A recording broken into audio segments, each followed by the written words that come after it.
नमस्कार, मैं मनमोहन मिश्र एक बार फिर आप लोगों के दरबार में, आप लोगों के बीच। दोस्तों, आज आरएसएस के फंक्शनिंग, मतलब आरएसएस कैसे काम करता है और उसकी संरचना कैसी है और उसकी कार्यशैली कैसी है, इसके बारे में बात करेंगे। तब आप समझ जाएंगे कि राम मंदिर की चोरी का, राम के दरबार में भी लूट का, या भगवान राम को भी इन लोगों ने लूट लिया, इस बात को समझने में आसानी होगी। ये तो बहुत पहले से सब जानते हैं, ये भगवान को भी नहीं छोड़ेंगे। खैर, जो लूटते हैं, जो लुटेरे होते हैं, उनके लिए इंसान हो या भगवान, दोनों बराबर होता है जब बात लूट की होती है। तो सबसे पहले इसमें कुछ और बातें आप तक, खास करके आरएसएस के फंक्शनिंग और आरएसएस की कार्यशैली और कार्यप्रणाली पर निगाह डालें, तो आप उसके पहले आप एक दो बातें, जो घटनाएं इन दिनों हुई हैं, उसके बारे में अगर आपसे चर्चा करें या आपके सामने रखें दो दो शब्दों में, तो मेरे दोस्त, भारतीय नाविकों को अमेरिका ने मिसाइल दागकर मार दिया। और भारत, खास करके नरेंद्र मोदी, भारत की बात मत कीजिए, भारत तो बौखलाया हुआ है, छटपटा रहा है। जो बोलना चाहता है वो बोलने के स्तर पर नहीं है कि वो बोल सके। बाकी जिसे बोलना है नरेंद्र मोदी, वो कभी बोल ही नहीं सकते। अपने मालिक से क्या पूछेंगे? मेरे दोस्त, आज पूरा देश ये इस बात पे सवाल उठा रहा है कि भारतीय नाविकों को खाड़ी के समुद्र में क्यों मार दिया गया, और अमेरिका द्वारा। लेकिन कुछ दिन पहले ईरान का पोत भारत से मैत्री एक ट्रेनिंग करके जा रहा था, एक समारोह करके जा रहा था, उस पर अमेरिका ने मिसाइल दागकर, या अमेरिका ने उसे डुबोकर मार डाला। श्रीलंका की सेना ने पहुंचकर थोड़ी बहुत मदद की, भारत वो भी नहीं कर सका। भारत तो कंडोलेंस भी नहीं कर सका, जबकि वो भारतीय हिंद महासागर में वो मारकर डुबो दिया गया था। फिर भारतीय जहाज़ों को अगर अमेरिका मार गिरा रहा है, तो नरेंद्र मोदी कैसे बोलेंगे? आपको अंदाजा है कि क्या नरेंद्र मोदी ट्रंप से सवाल कर सकते हैं, अपने मालिक से सवाल कर सकते हैं, अपने एम्प्लॉयर से सवाल कर सकते हैं? जो उनको नौकरी दिया है, जो उनको यहां प्रधानमंत्री बनाया है, उससे नरेंद्र मोदी सवाल कर सकते हैं? सवाल ही नहीं उठता। तो भूल जाइए, वो जमाना गया जब नरेंद्र मोदी खुद पूछा करते थे कि हमारे मछुआरों को इटली के सैनिकों ने क्यों मार दिया। आज वो पूछ भी नहीं सकते, सवाल भी नहीं उठा सकते, ट्वीट भी नहीं कर सकते। आप अच्छी तरह जानते हैं मेरे दोस्त, ऐसे और भी बहुत कुछ होते रहेंगे जिस पर नरेंद्र मोदी का मौन रहना जरूरी है, मजबूरी है उनकी। समझौता हुआ है, अभी तो केस से बरी हुए हैं, अमेरिका में ही चल रहे केस के, जिसके लिए उन्होंने देश के किसानों को बेच दिया, देश की समृद्धि और देश के खेती कृषि में अमेरिका को दे दिया, बेच दिया। तो वो नरेंद्र मोदी कहां से बोल पाएंगे कुछ सैनिकों के शहीद होने पर? युद्ध के बारे में सूचनाएं आ रही हैं, आपको भी पता चला होगा कि युद्ध पर वैसे अमेरिका लड़ने की पोजीशन में है नहीं, उसकी हैसियत अब लड़ने की रही नहीं। नरेंद्र मोदी की कोई हैसियत इसलिए नहीं रह गई क्योंकि वो अमेरिका के साथ खड़े हैं और खड़ा रहना उनकी मजबूरी है। इजराइल के साथ खड़े हैं क्योंकि खड़ा रहना उनकी मजबूरी है, एपिस्टीन फाइल के कारण, अडानी के केस के कारण। लेकिन जो समझौता हुआ है उसका कोई महत्व नहीं है। एक बार फिर मैं इस बात को दोहराता हूं कि यह युद्ध जारी रहेगा, समझौते के नाटक चलते रहेंगे, मिसाइलें गिरती रहेंगी, युद्ध चलता रहेगा। यह सब कुछ बराबर बराबर होगा, और यह तब तक चलेगा जब तक इजराइल का वजूद है।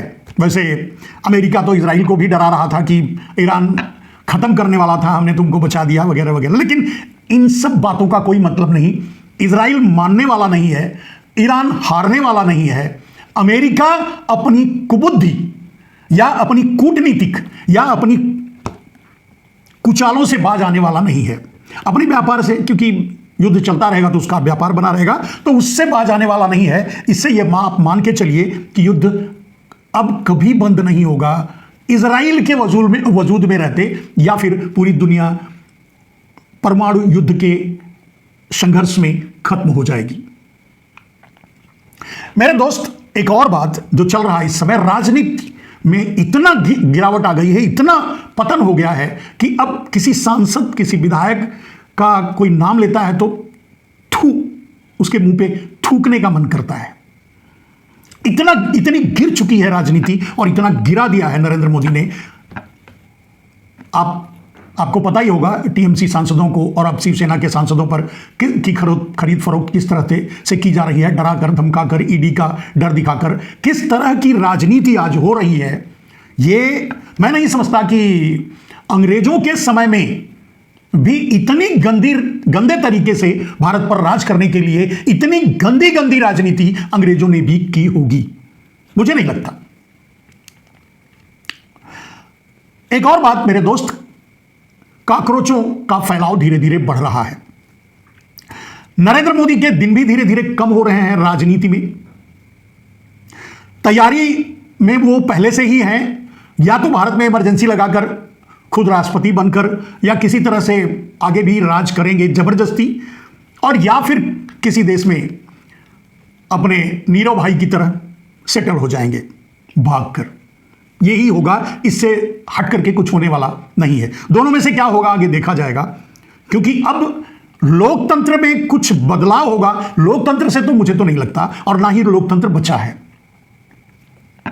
आपको भी आश्चर्य होगा, अब तो हर कोई छोटी मोटी रजिस्ट्रेशन करवा के, छोटी मोटी पार्टी बना के रखा है, कहीं रजिस्ट्रेशन करवा के, कहीं एक कोठरी का ऑफिस लेके रखा है। तो वो भी इंतजार करेगा कि नरेंद्र मोदी कुछ सांसदों को खरीदकर हमारी पार्टी में डाल देंगे, जो बाद में उनके समर्थन के लिए काम आएगा।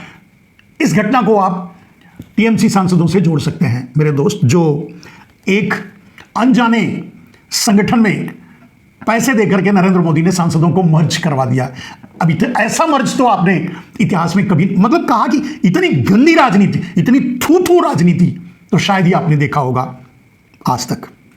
मेरे दोस्त, अब आते हैं राम मंदिर पर। राम मंदिर में चोरी, राम मंदिर में चोरी हो रही है, और कई 200 करोड़ तक अभी पता चला। हजारों करोड़ की बात हो तो कोई कुछ कहा नहीं जा सकता। चोरी हुई है, हो रही है, और यह जारी रहेगी, यह रुकने वाला नहीं। राम मंदिर बना ही चोरी करने के लिए है। राम मंदिर एक आरएसएस का प्रोजेक्ट है, पैसा उगाही का आम आदमी से। मेरे दोस्त, उसको समझने के लिए आप समझ सकते हो कि एक नृपेंद्र मिश्र करके वहां है, जो राम मंदिर को बनवाने में सबसे बड़ा योगदान उनका है। ये नृपेंद्र मिश्र वही हैं जो कार सेवकों पर गोली चलवाई थी, और जिस गोली कांड के कारण भारतीय जनता पार्टी 2 सीट से आगे निकल पाई थी राष्ट्रीय राजनीति में। अब जबकि उस समय यही भारतीय जनता पार्टी नृपेंद्र मिश्र को बर्खास्त करवाया था और विरोध किया था। वही नृपेंद्र मिश्र आरएसएस के आदमी हैं, आरएसएस के ही, और आरएसएस के हैं तो मोदी के भी होंगे। और वही नृपेंद्र मिश्र जिन्होंने कार सेवकों के खून से यमुना लाल कर दिया था, वही नृपेंद्र मिश्र आज राम मंदिर के अगर करता धरता हैं आरएसएस की मेहरबानी से, तो क्या आपको नहीं लगता कि ये आरएसएस के ही आदमी पहले से थे, आरएसएस के प्रोजेक्टेड थे और सेक्रेटरी थे उस समय, जब कार सेवकों पर गोली चलवाई अपने लाभ के लिए, उनके द्वारा कहलवा करके, और बाद में उसका लाभ उठाया, और उस गोलीकांड का, उस नरसंहार का पारितोषिक दिया नृपेंद्र मिश्र को, जो आज तक इतने बड़े पोस्ट और खास करके राम मंदिर के करता धरता हैं। आपको नहीं लगता जो इतनी बड़ी साजिशें कर सकता है, ऐसा कर सकता है, तो क्यों किया? राम मंदिर में आज चोरी हो रही है, राम के साथ भी धोखा हो रहा है। राम अपने आप को नहीं बचा पा रहे हैं, ये इस पर मैं कुछ नहीं बोलूंगा, लेकिन सवाल ये है कि राम को जो लाए कहते हैं मोदी जी और आरएसएस। आपको यह भी पता होगा बहुत साल पहले जब चंदा उगाही की जाती थी राम मंदिर बनाने के लिए, तो शायद विश्व हिंदू परिषद, उस समय अशोक सिंघल थे उसके, उन पर भी आरोप लगा था कि चंदा चोरी की जा रही है, चंदा खाया जा रहा है, चंदा लूटा जा रहा है राम मंदिर के नाम पर। इनके साथ चंदा चोरी, लूट, ये बहुत दिनों से जुड़ा हुआ, इनकी कार्यशैली ही ऐसी है। अब आते हैं इनके असली बात पर मेरे दोस्त कि इनकी कार्यशैली कैसी है। अब अगर आपसे सवाल पूछा जाए कि राम मंदिर में अगर चोरी हो रही है और चोरी हुई है, लूट हुआ है, तो उसमें कौन शामिल है, उसके कार्यकर्ता कौन है, वहां इंप्लॉइज कौन है, सब आरएसएस के आदमी हैं, इसमें कोई दो राय नहीं। उसके सर्वे सर्वा चंपत राय करके एक आदमी है, वो भी आरएसएस का ही आदमी है। वो कौन है? और वो तो पूरी तरह से नकार ही दिए कि चोरी वोरी हुई ही नहीं है। चोरी हुई है, उसकी रिपोर्टिंग हो रही है, चोरी हुई है, ये बात सामने आ रही है। लेकिन मुझे इसमें कोई आश्चर्य नहीं कि चोरी हो रही है, क्योंकि मैं जानता हूं कि आरएसएस की फंक्शनिंग और आरएसएस की कार्यशैली, आरएसएस का निर्माण सब इसी सिद्धांतों पर बना है कि कहां से, किस जगह से, कैसे आम आदमी को लूट कर, उनका दोहन करके अपनी तिजोरी भरी जाए, यानी आरएसएस के खजाने भरे जाएं। चलिए एक बात, भारतीय जनता पार्टी ने ये इलेक्टोरल बॉन्ड के जरिए पूरे देश को लूटा, देश के व्यापारियों को लूटा और लूट करके अपनी तिजोरियां भर ली। हजारों हजार करोड़, मैं बता नहीं सकता कितना, शायद गिन भी नहीं पाऊंगा, उतना पैसा उन्होंने अपनी तिजोरी में भर ली। अब आपको पता है कि आरएसएस के पास कितना पैसा है, माफ कीजिएगा, आपको पता है कि भारतीय जनता पार्टी के पास कितना पैसा है। नरेंद्र मोदी ने कैसे लूटा, किस तरह से एक्सटॉर्शन के जरिए ईडी को का डर दिखाकर, सीबीआई का डर दिखाकर लोगों से उनकी कंपनियां छीनी, उनसे इलेक्टोरल बॉन्ड लिया, उनसे चंदा लिया जबरदस्ती। लेकिन यह आपको पता है कि आरएसएस, बीजेपी के पास कितना है, लेकिन आपको यह पता नहीं होगा कि आरएसएस के पास कितना धन है। और अगर अनुमान के अनुसार देखा जाए, अनुमान लगाया जाए, तो बीजेपी के पास जितना दिख रहा है बैंक में, उससे 10 गुना पैसा आरएसएस के पास है, जो कि दिखाई नहीं दे रहा है। अब बीजेपी की लूट दिख रही है और आरएसएस की लूट क्यों नहीं दिख रही है, दोनों के निर्माण और कार्यशैली का अब यहां जिक्र करेंगे, तब आप समझ जाएंगे कि आरएसएस आखिर है क्या और वो करता क्या है। अब आरएसएस की कार्यशैली को समझिए और अंडरवर्ल्ड के एक किसी गैंग या किसी अपराधी गिरोह या किसी के भी बारे में, और फिर आरएसएस को एक तरफ रखकर और किसी अंडरवर्ल्ड को रख करके आप दोनों की तुलना कीजिए, दोनों को समझने की कोशिश कीजिए, तो आप समझ जाएंगे कि आरएसएस क्या है। मेरे दोस्त, आरएसएस के पास कितना पैसा है अगर मैं आपसे पूछूं तो आप नहीं बता पाओगे, मैं भी नहीं बता पाऊंगा। अंडरवर्ल्ड के पास या अंडरवर्ल्ड के सरगना दाऊद इब्राहिम या ऐसे कोई और, उनके पास कितना पैसा है आप बता पाएंगे? मैं भी नहीं बता पाऊंगा और आप भी नहीं बता पाएंगे। चलिए, दोनों के बारे में समझ गए कि मतलब दोनों के धन के बारे में आप नहीं बता पाएंगे। क्यों नहीं बता पाएंगे, अब इसको समझिए। आरएसएस ने हर जगह छोटी छोटी इकाई, छोटी छोटी संस्था, छोटा छोटा ट्रस्ट बना करके या छोटे छोटे मंदिर को अपने कब्जे में लेकर के या छोटे छोटे विद्यालय खोल करके या इस तरह के संस्थानों का छोटे छोटे रूप में निर्माण करके और वहां कॉरपोरेट से फंड दिलवा करके, जैसे मान लीजिए एक छोटी सी उनकी बजरंग दल, विश्व हिंदू परिषद, ऐसी न जाने कितनी विद्या मंदिर और पता नहीं सरस्वती मंदिर क्या क्या करके, न जाने कितने, गिनते जाओ आप, हजारों हजार लाखों की संख्या में उनके छोटे छोटे ऑर्गेनाइजेशन हैं जो छोटी छोटी जगहों पे रजिस्टर्ड हैं, छोटी छोटी जगहों पे, और वो उनके पास करोड़ों करोड़ आते हैं। उसमें उसको आरएसएस के इशारे पर कॉर्पोरेट से उसको पैसे दिलवाए जाते हैं और उसकी हिस्सेदारी आरएसएस के पास पहुंचता है दक्षिणा के रूप में। ये आरएसएस करता है। अंडरवर्ल्ड क्या करता है? अब अंडरवर्ल्ड, चलिए दुबई आप ले लीजिए, चलिए यूएई आप ले लीजिए, चलिए अमीरात आप ले लीजिए, चलिए भारत आप ले लीजिए, चलिए नेपाल आप ले लीजिए। अब ये ले लीजिए का मतलब यह है कि यहां आप अपना अंडरवर्ल्ड का धंधा फैलाएंगे और यहां से जो वसूली होगा उसकी हिस्सेदारी उस अंडरवर्ल्ड माफिया के पास पहुंचेगा, और कितना पहुंचेगा इसका कोई हिसाब नहीं। ठीक उसी तर्ज पर, जिस तर्ज पर आरएसएस में छोटे छोटे संगठनों में जो समाज सेवा के नाम पर चल रहे हैं, उसमें सीएसआर फंड, मतलब कॉर्पोरेट सोशल रिस्पॉन्सिबिलिटी फंड जो आता है, जिसमें 100 करोड़ दिलवा दिए तो 50 करोड़ की वसूली ले लिए, और आरएसएस यही काम करता है, मतलब और फिर उनको दिलवाने के बाद उसमें चल करके जो उस संस्था के चलने से, छोटे छोटे संगठनों के जो रियल में आर्थिक रूप से सही तरीके से भी पैसे आ रहे हैं, वो भी दक्षिणा के रूप में आरएसएस के पास पहुंच रहे हैं। यहां नाम दक्षिणा का है और वहां नाम अंडरवर्ल्ड में नाम उगाही का है, टेरिटरी बांटने का है। अब यहां आरएसएस ने कुछ लोगों को कर्नाटका दे दिया, कुछ लोगों को उत्तर प्रदेश दे दिया, कुछ लोगों को मध्य प्रदेश दे दिया, कुछ लोगों को वेस्ट बंगाल दे दिया, ऐसे सब बांट दिया छोटे छोटे संगठनों को। एक एक प्रदेशों में हजारों हजार संगठन इनके हैं, जो शाखाएं चलाते हैं वो भी एक छोटे मोटे संगठन कहीं रजिस्टर्ड होंगे, या उन शाखाओं के जरिए उनके ग्रुप में कुछ एक संगठन बना करके जो छोटा मोटा काम करते होंगे, उनके पास भी आरएसएस करोड़ों करोड़ रुपए पहुंचवाता है सीएसआर का फंड, या फिर वसूली, या फिर जैसे अगर इलेक्टोरल बॉन्ड में कोई पैसा नहीं दिया तो भारतीय जनता पार्टी कहेगी कि ले जाकर उस संगठन को दे दो, बंगाल में एक संगठन है, नहीं तो मध्य प्रदेश में एक संगठन है उसको दे दो, नहीं तो उसको दे दो इतना पैसा और बाकी इलेक्टोरल बॉन्ड दे दो। इस तरह से उगाही की जाती है, और जब उनके पास पहुंचता है उसकी हिस्सेदारी आरएसएस के पास पहुंचती है, जिसका कोई हिसाब नहीं होता, जो दक्षिणा के नाम पर आती है।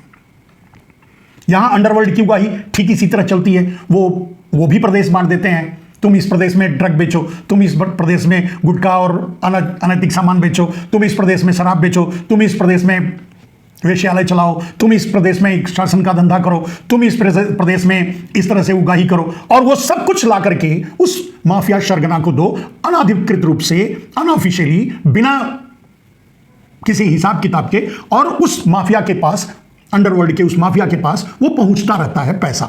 ठीक उसी तरह जैसे आरएसएस के पास पहुंचता रहता है पैसा। मैंने यहां बड़े साफ तरीके से बात कही कि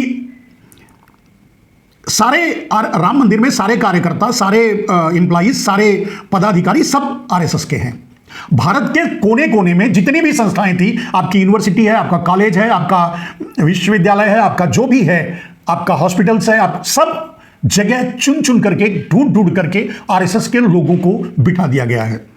ये बात विपक्षी भी कहते हैं, चिल्लाते हैं, चीखते हैं, रोते हैं, गाते हैं, सच तो यही है, बिठा दिया गया है। अब उनसे, अब किसी हॉस्पिटल से हुआ, किसी नाम पे चल रहा है, वहां से उगाही आ रही है, कोई स्कूल चल रहा है, वहां से उगाही आ रही है, कोई कुछ भी भारत में जो भी चल रहा है, राम मंदिर की तर्ज पर अगर कहीं कुछ चल रहा है, तो राम मंदिर एक प्रोजेक्ट है आरएसएस का पैसा उगाही का।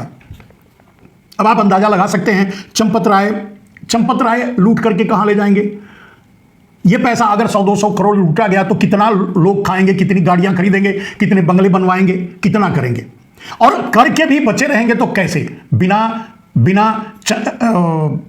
दक्षिणा दिए। और ये दक्षिणा किसको देंगे? आरएसएस को, क्योंकि आदमी वो आरएसएस के हैं, क्योंकि संगठन वो जुड़े हुए हैं आरएसएस से, तो दक्षिणा किसको देंगे? आरएसएस को देंगे। यानी अगर राम मंदिर में चोरी हुई तो वो उसकी हिस्सेदारी दक्षिणा के रूप में आरएसएस के पास पहुंच गई, कोई हिसाब नहीं। चलिए, अंडरवर्ल्ड माफिया कोई रजिस्ट्रेशन करवा करके, अपना कागज पत्र लेकर के, टैक्स भर करके, अपना पता बता करके कोई व्यापार करता है, मतलब अंडरवर्ल्ड चलाता है? नहीं ना। ठीक उसी तरह से आरएसएस कहीं रजिस्टर्ड है? आरएसएस भारत के किस कानून में, कहां और कैसे कहीं रजिस्टर्ड, लेकिन जो उगाही का काम करते हैं वो सब के सब कहीं ना कहीं लीगल है और रजिस्टर्ड है, और उगाही के लिए वो लगाए गए हैं। जैसे अंडरवर्ल्ड लगाता है लोगों को, तो वो कहीं ना कहीं छोटी मोटी कंपनी चलाते हैं, कहीं एक्सपोर्ट का धंधा करते हैं, कहीं ग्रेनाइट बेचते हैं, तो कहीं किराने का धंधा करते हैं, कहीं इसका करते हैं, लेकिन अंदर से उनका बिजनेस होता है उगाही। और उससे जो उगाही होती है, उससे जो धन आता है, वो जाता है अंडरवर्ल्ड के पास। ठीक उसी तरह से जैसे आरएसएस के लोग बिखर करके जहां भी लूट रहे हैं, वो लूटे हुए माल का हिस्सा चंदे के रूप में आरएसएस के पास पहुंचा रहे हैं। आरएसएस के पास आज कितना धन है आप नहीं बता सकते, क्योंकि आप अंडरवर्ल्ड के पास आज कितना धन है नहीं बता सकते। अब अंडरवर्ल्ड और आरएसएस में कितनी समानता है? अंडरवर्ल्ड भी रजिस्टर्ड नहीं, आरएसएस भी रजिस्टर्ड नहीं। अंडरवर्ल्ड का कोई खाता पत्र नहीं, आरएसएस का कोई खाता पत्र नहीं। चंदा आता है, किसके पास जाता है, कहां रखा जाता है, कैसे रखा जाता है, पता नहीं। उस पैसे का इस्तेमाल कहां होता है? संसद खरीदने में, लोगों को खरीदने में, लोगों को बेचने में, देश खरीदने में, देश को बेचने में, कहां कैसे किस तरह इस्तेमाल हो रहा है किसी को पता नहीं। वैसे तो आपको प्रधानमंत्री के फंड का ही पता नहीं है जो पीएम रिलीफ फंड बनाए थे, तो इसका पता कहां से लगाएंगे? तो कहने का मतलब, मैं ये कहने आपको अभी तक बताने की कोशिश कर रहा था कि जो फंक्शनिंग पैरोनामा, जो फंक्शनिंग स्टाइल, जो फंक्शनिंग ऑपरेशनल सिस्टम एक माफिया का होता है, एक अंडरवर्ल्ड का होता है, वही फंक्शनिंग सिस्टम स्टाइल जो है आरएसएस का है। हां, नाम यहां अच्छा सा है दक्षिणा, वहां खराब सा है उगाही। दोनों में कोई फर्क नहीं, दोनों का कोई हिसाब नहीं, दोनों का कोई खाता पत्तर नहीं, दोनों का कोई जवाबदेही नहीं। और यहां तक कि सरकार भी अगर आप आरटीआई लगाएंगे तो हाथ खड़े कर देती, मुझे नहीं मालूम कितना है, कहां है, मैं कुछ नहीं बता सकता। अब सबसे बड़ी बात कि ये इतने दिनों तक चल कैसे रहा है? चलिए अब उसको छोड़ते हैं। मेरे दोस्त, आप सोचो, जब आपको यह पता है कि राम मंदिर में सारे के सारे कार्यकर्ता आरएसएस के हैं, जिनको एम्प्लॉयमेंट बाहर की कंपनियों से लाया गया होगा वो भी आरएसएस के लोगों को ही भरा गया होगा, बड़े पदों पर जो बैठे हैं उनको आरएसएस के लोगों को ही बिठाया गया है, बड़े एक दो नाम जो आप जानते हैं वो आरएसएस के लोग ही हैं। इन्हें आप भक्त के रूप में जानते हैं, इन्हें आप संत के रूप में जानते हैं, इन्हें आप और न जाने कितने रूप में जानते हैं, लेकिन इनके पीछे का, इनकी कथा, इनके कार्यकलाप जब देखेंगे तो आपको कैसा लगेगा? क्या समझ में आ रहा है? और ऐसे लाखों प्रोजेक्ट, राम मंदिर में जो लूट हो रहा है कोई नई बात नहीं, और लूट हो रहा है, अब उस पर कुछ कार्रवाई भी नहीं होगी, कोई इंक्वायरी भी नहीं होगी, कुछ भी नहीं होगा, क्योंकि मोदी है तो मुमकिन है कुछ भी नहीं होगा, किसी का कुछ नहीं बिगड़ेगा, क्योंकि उसका गुरुदक्षिणा, उसका दक्षिणा आरएसएस तक पहुंच रहा है, तब तक कुछ भी नहीं होगा। और राम मंदिर जैसा लाखों प्रोजेक्ट खड़ा कर रखा है आरएसएस ने इस तरह की उगाही के लिए, तो लूट का हिस्सा किसके पास जाता होगा बताने की भी जरूरत नहीं है। दक्षिणा चलता है, दक्षिणा का कोई हिसाब नहीं होता।